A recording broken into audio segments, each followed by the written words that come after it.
Swish reacts. Click bait. The odds of Michael Jordan averaging 45 or 50 points per game in today's NBA are literally zero.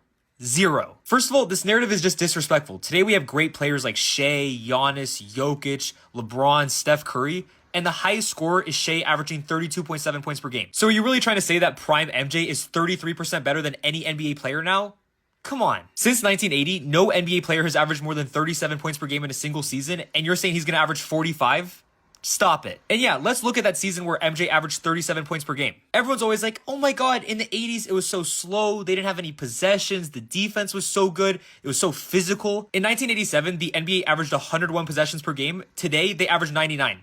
There was more possessions. And when you factor in that teams take significantly more threes now, the scoring was basically the same. Even MJ's team, which was super slow, averaged 95.8 possessions per game. That's 3 less than today.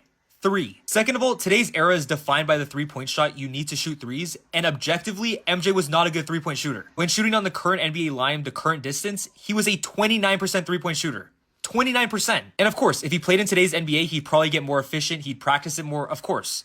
But he wouldn't just go from a 29% three-point shooter to a 40% three-point shooter. That's not how it works. The next thing that no one likes to mention is that in today's NBA, he is not averaging 40 minutes per game. The running, the constant movement, the up and down nature, the pace, you're not playing 40 minutes per game under any circumstances. It's not happening. In today's NBA, the most minutes per game that any players play are 37, 38 minutes per game. That's it. And yeah, old heads love to say that there's no defense now. The players are so soft. There's so much spacing. It's so easy to score. They call so many fouls.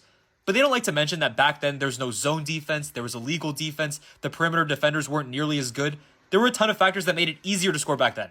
So chill out. But arguably the biggest reason why MJ wouldn't average 45 points per game today is that all MJ fans love to say, oh my god, he was a winner. He did whatever it takes to win. He only cared about winning.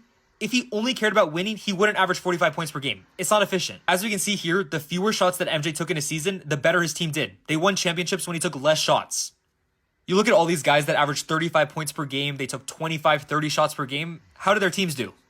They didn't win anything. So yeah, if MJ really wanted to and he took 35, 40, 50 shots per game, he probably could average 40 to 45 points per game. But he would never do that. And yeah, if Giannis or Jokic or LeBron or Steph or SGA or whatever player took 45, 50 shots per game, they would also average 45 points per game. But they would never do it. So yeah, MJ's not averaging 45 points per game in today's NBA. It's not happening.